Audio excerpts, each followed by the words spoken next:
This is Abhishek Sengupta and welcome back. You are listening to Abhishek Sengupta audio blogs. Now we are here with another episode of Knowledge Talks. Now in this episode, we have with us someone special. It's David. Now David is joining us from Grayslake, a suburb just outside of Chicago. He's a mindset empowerment business coach. He has helped business owners make powerful shifts in their lives and establish a solid mindset. Mindset is important for a startup founder. This acts as a true asset. Now, as the David is here with us, we have taken a wonderful and a very interesting topic for discussion that is mindset empowerment and business. First and foremost, David, welcome to our show. Thank you. Thank you for having me. I appreciate it. It's truly an honor to be here and be a part of your podcast.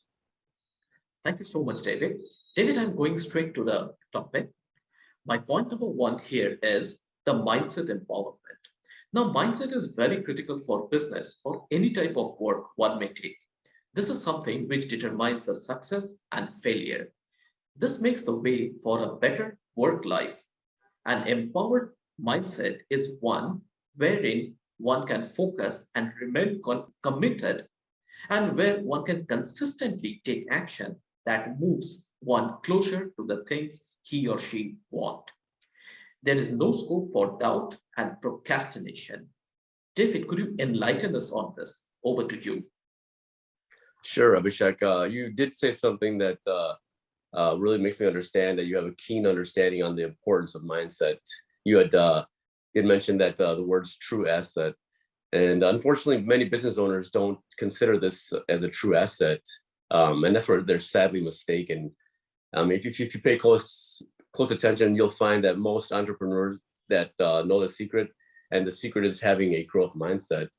They may have an understanding that a keen mindset will get them much further than any skill set. If you look at some of the most well-known life coaches, and like for example, Tim Robbins, he even expresses the fact that 20% skills that it's really is becomes 20% skill set, and the remaining 80% is all mindset or psychology.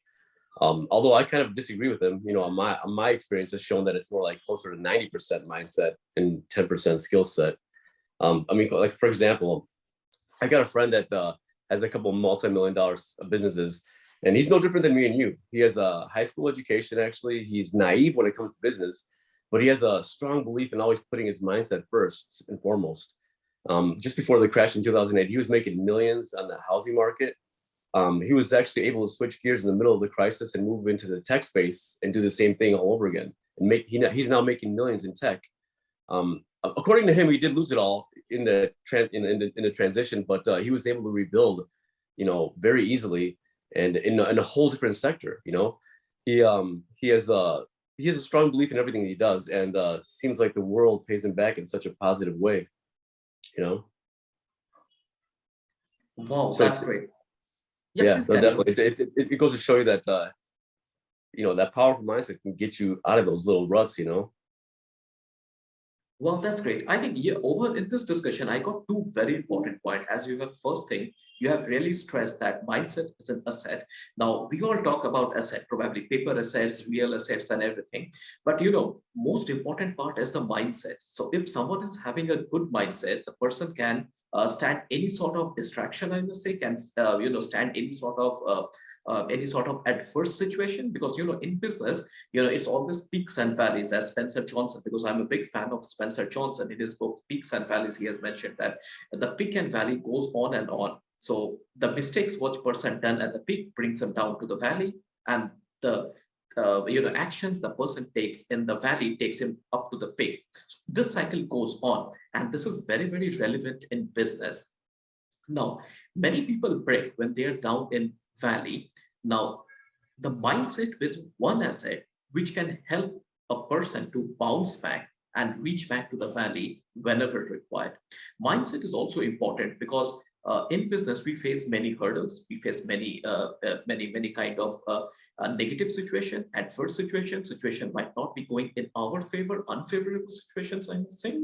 But only thing which remains in our side or any towards the side of the business, I must say, that is the mindset. So Even in the positive situation, mindset is an asset. Even in the negative situation, mindset is an asset. I must say this is one of the biggest asset one can have.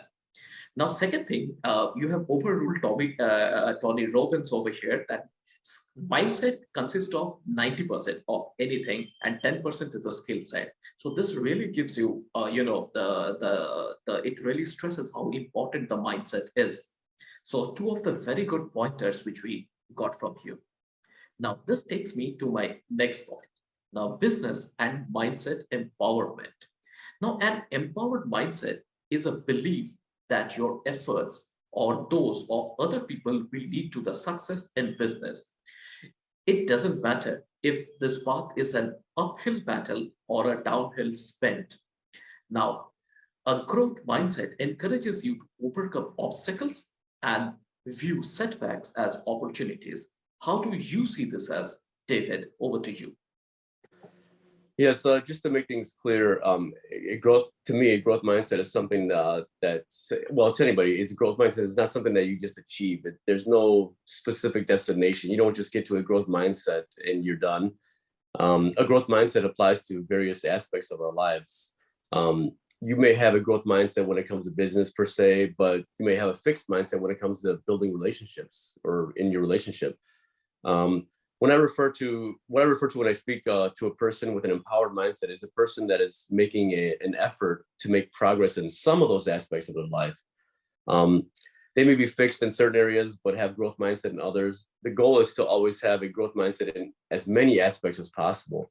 Lean more towards growth instead of a fixed mindset. One thing I have found in business and in life is that we all have fears, and those fears are not going to go away. It's all about how we embrace those fears and how we, move forward with that. So that's one thing I've learned a lot, that no one can get to a growth mindset and have no obstacles, no fears. Those fears will always be there. It's all about how we tackle those fears, Well, that's great. That's great. I just have noted just 2 points in this conversation is that first is that what I have just grabbed it from whatever you said is that, it is applicable for business as well as in relationships. I must say, I always say these are the two sides of the same coin. Now, in business, you may have a growth mindset or a scale up mindset, whatever you take it as, and of course, a fixed mindset in relation. And second is then while countering fears. Now, fear is a psychological situation. No one can say I don't have any fear. Even I have fears. I fear so many things. Probably I'm fearing the COVID situation. Again, upsurge of COVID I'm fearing. So there could be even the economic situation I could be fearing. Those fear is there. I can have the personal fear. I can even have professional fears. Now, you have rightly mentioned that this growth mindset can help you to tackle with the fear in the professional way. With your permission, I'm just deviating from the point. Now, you have just mentioned two concepts. First is the growth mindset, and second is the fixed mindset. Could you just enlighten on this? This is going a bit off bit from the pointers which we mentioned, but could you just explain what are these two mindset, growth and fixed? Yes, basically, one goes with the other. Of course, a fixed mindset is one that is more has more limiting beliefs per se. Like when you go counter limiting belief, you'll reference that back to your past experience, and that maybe you'll understand that you're not good at something because of your past experience. Well, that's a fixed mindset because it's not allowing you to go beyond your past experience. And past experience does not reflect on your future, because as long as you're working towards something, you're no longer that person that you were 5 minutes ago. You are now an improved person. So a growth mindset knows that maybe you're not where you want to be in that position in life, but you're working towards it. So that's what a growth mindset is. It's not necessarily somebody that has achieved that growth. It's somebody that is understanding of the growth and is working towards it. So, and that's all it really takes, is just working towards that growth, and fighting that fixed mindset, fighting that limiting belief, because those can weigh you down so greatly, and it's just a path that you're on. There's never, like I said, it's never a destination, but it's just a path that you're on. You're never going to be 100% at anything, but you're always going to be working towards it. Well, I think it's very interesting. Probably it will take hours after hours if we discuss all this mindset, because these are very nascent concepts, I must say, and these are very interesting concept. Now, you have again rightly mentioned one thing, because you can't be at 100% and anything, because it's always a progressive mindset which really matters. Probably whatever you are planning and whatever you want to achieve, and this all leads to a progressive mindset or a growth mindset. And second thing, you have rightly mentioned that about the past and present, this paradigm which everyone is, because one can have a bad experience in past, but the real problem with us is that we live in past. Okay, we always engrave those past bad experience and fear what's going to happen in future. So many a time it restricts what we are doing, many a time it prohibits of taking some additional job risks in life, but that is not something which goes on. We have to take risk, we have to forego past at times, and we have to focus completely on our future goal. That's many. So living in past is something which is not recommended, point number one. Point number two is this can only restrict. We can of course have lessons from past bad experience teaches a lot, so we can have a lessons from past, but we can't live in past. We need to have a progressive mindset, number one. We need to have a growth mindset, as coined by you. Some very good pointers which we got from you, Dave. Exactly. Just remember that those thoughts are innate. I mean, those are survival instincts that are innate in our bodies, that they used to be applicable back in the days. I mean, when you're walking by a bush in the middle of the woods and it shakes and you see your friend get eaten by the alligator, well, you know now that you're not going to go by that bush when it shakes. Well, those survival instincts are no longer applicable. We no longer need those. We live in a society where things have changed. We can move towards the growth mindset. We can learn from that, but do not let that be who we are. So yes, absolutely. You nailed that one on the head. Wow, that's really great. These are great concepts to carry on. Now, this brings us to the next point, the steps of mindset empowerment. Like any other activity, mindset empowerment has to be in form of well-structured plan. This doesn't happen overnight. This requires a disciplined approach and consistency. Now, this can be of great help for the business founders. Could you please let us know more about the steps of mindset empowerment? Over to you. Thank you. And yes, this is actually where a coach can be very helpful. I mean, let me give you an example. Many new business owners are operating without a plan. They fly by the seat of their pants. They because of what because that they may not be making the best decisions in their life because of that. They're not following a specific plan. It's because they don't have a plan and of where they want to go. And we all know that without a map, how do you plan on getting to your destination? I mean, the same thing applies for people who want to make a transformation in their lives. Many of them know the various methods of how to achieve an empowered mindset, but they still remain stuck. It's because they need a coach to help them get there. A coach will guide you and help you with your limiting beliefs. They help you reframe your thoughts into empowering ones. But most importantly, the most important aspect of a coach is that they hold you accountable. And there's a lot to be said about an accountability partner, much less a mindset coach. The process of working with the partner is so powerful that we as coaches know and respect that. And most of us coaches have coaches. It's kind of funny, but because we understand how powerful and how important these are. If that doesn't say a lot, I mean, what does? I mean, because if us coaches understand the power of having a coach, and we have coaches, why wouldn't a person out there understand the power and obtain a coach? Well, that's something great which we just learned from you. First and foremost, you have rightly mentioned that plan. Planning is the blueprint of future action. Nothing can beat planning. You can have a lot of innovation, you can have a finest business idea, but if you do not have plan, you don't have anything. Benjamin Franklin has once quoted, "If you fail to plan, you plan to fail." So that's the importance of planning. So this is a very important criteria. This is the first criteria, I must say. But many people, even if being a simple thing, because most of the time we have seen that we forget the simple things. We get into a complexity, but we fail to get into the simple thing. Planning is a very simple process, but most of the people don't have a plan, as you have rightly mentioned. And this leads to a haphazard action. And of course, that leads to a I must say, turbulent mindset I can go for. Second point which you have mentioned is the coach. It is important. I generally term it as mentorship. The coach and mentorship is probably it's the same, but of course it has got a little difference. But coach or mentorship is very important. Now, you cannot undermine the importance of mentorship. Let that be a mentorship in business, mentorship in your personal life, mentorship in something.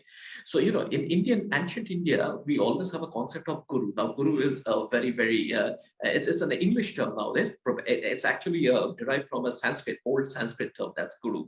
Now, in ancient Indian days, people used to get tagged with a guru, and guru used to handheld him or her and, guides them through the journey of life, through the various disciplines of knowledge, etc., etc. So that has taken the coach or a mentorship form in the present day. Now, this is important. Most of the people are, I must say, they are ignorant about the importance of mentorship, because mentorship is a blessing. The people who have mentors will know that. You have rightly mentioned that coaches have also got coaches. That's how they become coach. So you name any big people, they were mentored sometime or other by someone. Now, remember, mentors are the veterans in the industry, and their experience and their mindset, their skill set could be a blessing for a newcomer. Hand-holding really matters during tough time. When the situation is favorable, you can do whatever you like. But when the situation is not favorable, there comes the importance of coach. So likewise, if you are having a mindset coach, if you are not having a favorable situation not in your favor, the mindset coach can really help you to sail through the turbulent waters. So Absolutely. Take for example, one of the best coaches out there. Who comes to your mind? Everyone will automatically say like Tony Robbins, right? That's the first person that comes to your mind. Did you yes, know Tony Robbins has a coach? yes, true, Tony Robbins has a coach. true. Come on. That should speak volumes to you, that how important coaches are. It's like business too, In business, a sole proprietor, he can have success, but if you can have a strong partner with him, you can have greater success, because the synergy speaks volumes. I always say, one person equals one person, but two people equals, it could be, I can't even put a number to that. It could be astronomical, because two people together working together can do so much. That's true. That's true. And apart from that, you will find, the share of experience, share of, knowledge, and of course, that power packed mindset. So these two, three things can really help you to take the business or any work to the next level. So you have Yes. rightly mentioned Tony Robbins too had a coach. So that speaks for itself. Yeah, he has a coach. Not only had a coach, he has a He coach. So, has so a coach. yes, Okay. yes, yes, yes. Wow, that's great. Now, this takes me to my next point: mindset empowerment and benefits in business.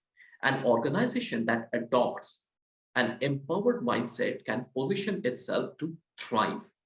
Now, this consists of a set of attitudes, behaviors, and attributes that reflect in every walk of life. Strong leadership and the right mindset are key to thriving in business today. Could you please let us know how mindset empowerment can handle a business, or can really handle tough situation in business, or can benefit a business? Over to you. Yes. Any organization or business can thrive by having team members employ mindset strategy. Except there's one issue here: the individuals that you send off to get trained, like for corporations, they have this as an issue. They send up individuals that get trained on mindset empowerment strategies, and but the problem is that they send them out there, and the people out there maybe don't want to change, or they feel they don't need to change. Um, sure, having the change, having the knowledge is a great benefit, but they want the. It's hard to explain for me, but let me explain it like this. There's a paradox that we see as mindset coaches. It's called the client coach paradox. I'm not sure if you've ever heard of it, but basically, as coaches, we love to help others succeed in life, right? If we could, we would do this for free. Sometimes you will find an individual out there that knows he or she needs change, and they do want the change, but they can't afford your services. In your head, you might want to offer them the service, for example, at no charge, because our goal is to make this world a better place. And this falls right in line. The problem is that by offering your services at no charge to them, they have no skin in the game. They typically don't show up the same as the person who will pay you $4,000 for example, for a 6-month program. That person who pays that money will show up. They'll be eager. They'll be on time. They'll do the homework needed, because they invested, boatloads of money into your program, and they want to see the best results. And while on the other hand, the other person that didn't pay a dime, they may falter. They may be too tired to show up today. They may not really be present. They might renege on doing the homework. I try not to generalize, so this is not the case for everyone, but for the most part, these are the results we see. So, for example, let's take middle to large organizations, for example. Let's say a management knows that a proper mindset can make an average employee become a superstar. Then they pay for 3 key personnel to become a part of my program. Their skin in the game is not the same as the guy that paid $4,000 for the program. A person who's sacrificing something, whether it's money or time, they'll typically put more effort into what they're trying to achieve. So, in corporations, mindset can be a little bit tricky because, the skin in the game is not the same as a personal small business owner, a startup company owner. And I have worked with big company with groups, but the biggest transformation that I've seen is when it's a one-on-one with the business owner. It's not uncommon to see profound transformations happen to them when you work one-on-one with the business owner. So that's really my experience with that, is in terms of corporation versus individual business owner. Transformations can be remarkable when you're dealing one-on-one. I think you have really pointed out some very good pointers. First and foremost, unless and until someone is having a skin in the game, so probably that seriousness factor lacks somewhere or other, because I have personally seen it somewhere. When at times I used to mentor some of the people. They were a part of a government funded mentorship program over here in India. And many a times we have seen, of course, they are a bit reluctant in their, many a time I have to push, did you do this? Did you make the plan? And did you make the marketing plan? How is the marketing? Then I have to are you having any problem? Vis-a-vis when I was a part of, a mentorship board wherein the people have paid for that. They have registered. It was not a great money. It was not a $4,000 or probably it could be $100. It could be even $50, whatever, based on that. It was, and the reason for doing that is to make sure they get the serious people. It's not it's not something, okay, I'll see, I'll think. It's not that those kind of people. Of course, they got very serious people who got into the game, and of course they put their skin in the game. So this is important. And of course, many a times people are a bit hesitant because of the cost involved. I've personally seen that, but it's okay. At times we can offer something, we can give some additional value addition and all these things. This is one thing which is there. These are my personal experiences, of course, but I'm sure every coach has got a lot of such kind of experiences. Now, in business, it is important because, as I have mentioned, it is a journey of peak and valleys. There are more failures than successes in business. Now, their mindset is important.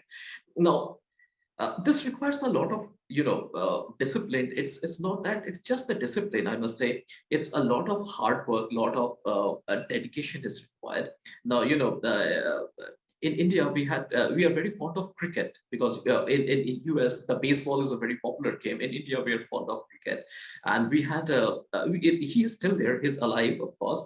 He's known as Sunil Gavaskar. His name is Sunil Gavaskar, and during 80s he was one of the star batsmen, one of the star cricket players. He said, in order to succeed in any game, you require 3 T's: dedication, determination, and discipline. Now, if you're having 2, the third will automatically come. So if you're having 2 D's, the third D will automatically come to you. So if you are putting a skin in the game, you will get all the D's together: determination, dedication, and discipline. So that's what is the thing. This is for the business. It could be for sports. It could be for anything. So these are my views on this. Yes. So It's nice hearing about that. It's nice I'm hearing your sorry. aspect of it. It's nice hearing your aspect of it with cricket, because over here in the U.S. we're used to just discussing our end. Baseball. It's kind of interesting to see your aspect of it. Yes, absolutely, absolutely. It's a lot to learn from each other. So that's the thing. Every even from sports has got a lot of teaching. Sports have got a lot of knowledge sharing aspects. And I must say, sports is also a business. Business is also a sports. I Yes, give absolutely. respect. So every day you cannot perform. Likewise, likewise everything in business doesn't go and succeed. There are failures and there are bad performances in sports as well. So these are the same. So some Yes. of the very good pointers which we got from you, David. Now, this takes me to the next point. Now, challenges in mindset empowerment. Like any other task, mindset empowerment too faces a lot of challenges. These appear on and off. This requires facing a lot of setbacks as well.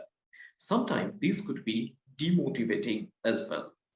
Could you let us know more about that and the ways to deal with that? Over to you. Sure, sure. I mean, with your permission, I would like to talk about the setbacks we experience as coaches first. So, I mean, as mindset empowerment coaches, we come across all sorts of challenges. Oftentimes, you find yourself in the middle of an enrollment call, and you get to the part where you're explaining to the client about the price of the program, and they just can't seem to justify the dollar amount that we charge. That same person will be quick to pay for a skill set course of the same dollar amount, but they question the price of the mindset program. I mean, why is that? Well, I mean, your mind has the power to make you rich beyond your wildest dreams, whether that equates to money, success, or just simply happiness. The skill set course will make you a fraction better in comparison to having an empowered mindset. But not speaking of people, people also do face setbacks, of course. To most people that have a fixed mindset, a setback can literally set you back to a lower emotional state than you currently were at. Previous to your setback, that it can set you back that were in a worse situation than you currently were. That's why they call setbacks, right? However, the person with a growth mindset, they know how to better handle these situations. They know that these are stepping stones. It's part of growth. They see these moments as opportunities. They allow these moments to become learning moments. In essence, what can be a setback for someone with a fixed mindset can also be a perfect opportunity for growth and transformation to someone with a growth mindset.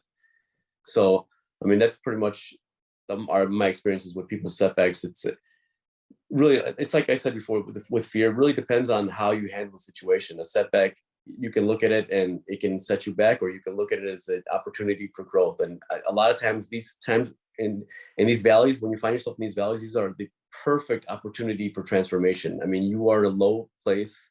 There's nowhere to go but up. So, I mean, that's what a growth mindset can get you to. That's amazing. In fact, I have just noted down 2 points which you have just mentioned. First is that you have to know how to handle that, because that is what the mindset can really help you.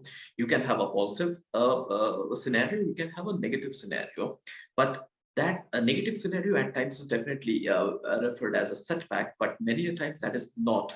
Now, if you know how to handle a setback, a negative scenario, probably nothing can be better than that. There could not be anything better than that. There could not be anything better. Catalyst, I must say. In chemistry, we have got catalyst, which enhances the reaction. So if your growth mindset is good, if your growth, you have a good growth mindset, if your mindset is good, is positive and optimistic, definitely that can act as a catalyst for your life, for your business. So first thing first, you have to know how to handle that, number one. Number two is that you have mentioned a very, very insightful point. The setbacks at times are the chances of opportunity, but many a times people, do not know that. People do not assess the setback. We have seen many a times during in 2007, people who lost their job are having a very profitable business now. They are even employing people. So likewise, in 2020, when the whole world entered into a lockdown, many people, lost their job. Many businesses, have gone out of, existence, I must say. But you will know there is always a smart set of people who have turned this into opportunities. They have pivoted their business and started something new, which is of the great demand during that period. So that is again a growth mindset. Either you are stuck or you are having an exponential growth. So this is something with the growth mindset really helps, really takes you across, marches you across.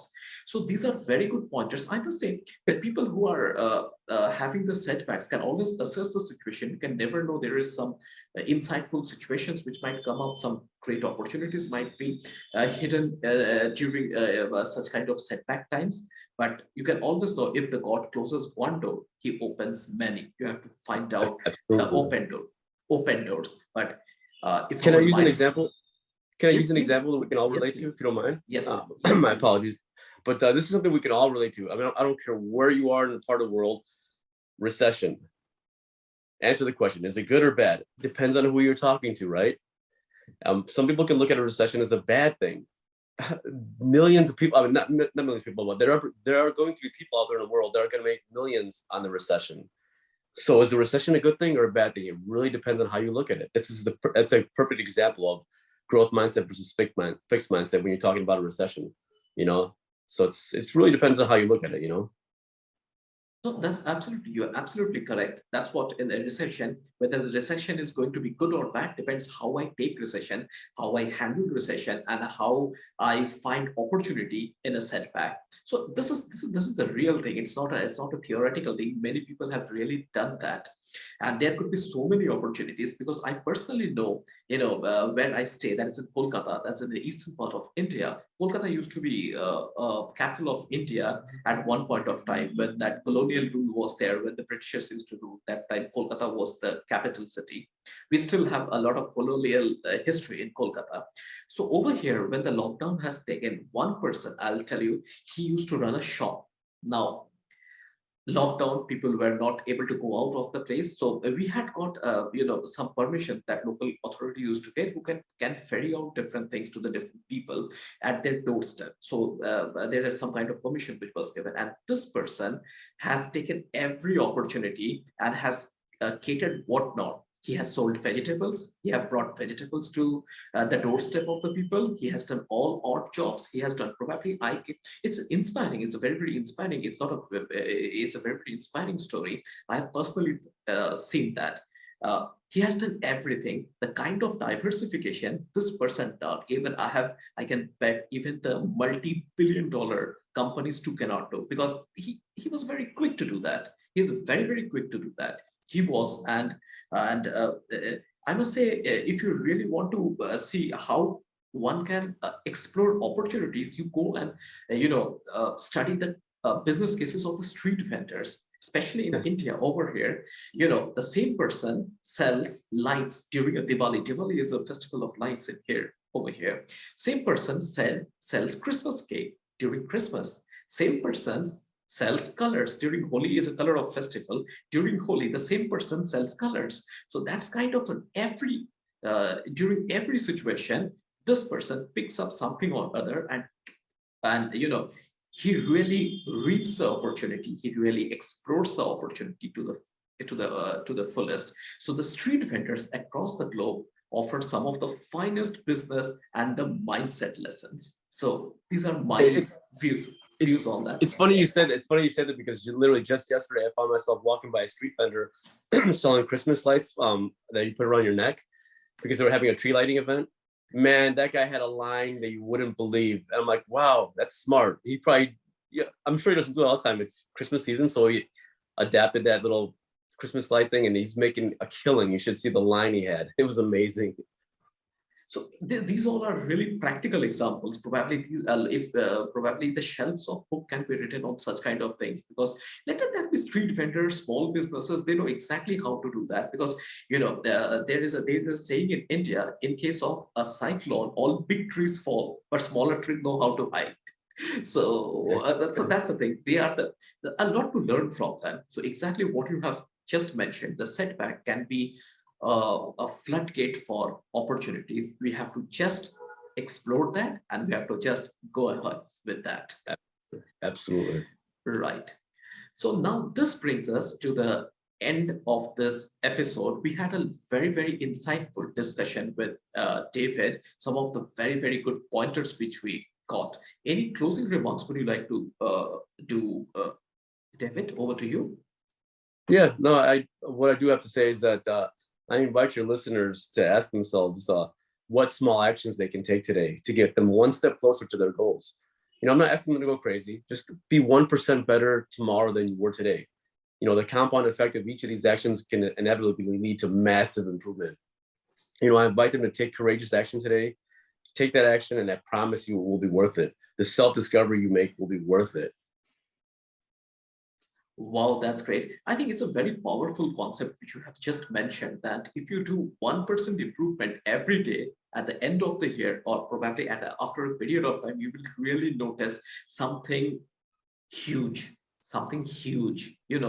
Compounding effect. Compounding is at times known as the eighth wonder in the world. Compound is a very, very powerful effect. There is a story which goes on. I'm sure in India we have, or I'm sure the similar stories are there at your end. One person has gone to a king, and the king was very pleased with his performance or whatever. And king has said, "You please ask whatever you want." King do not have an idea what he's going to ask. Now, what he asked king for a chessboard. Chessboard has got 64 squares, right? 64, 64, 64 square.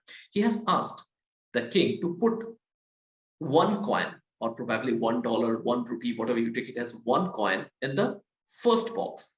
And whatever you do, the next box should have exactly double that. So if one box number one has got 1 rupee, second box will have rupee 2, rupee 4, rupee 16, rupee 32, and till the time it reached the last 64th square, the king has to leave the kingdom. So that's the power of compounding. Wow. That's the Wow. power of compounding. So if you do 1% improvement every day, you have no idea what kind of compounding it acts. So that's the thing. So it's a very, very powerful message which you have given, David. Probably it's for my listeners, for the viewers. Nothing can be better than that.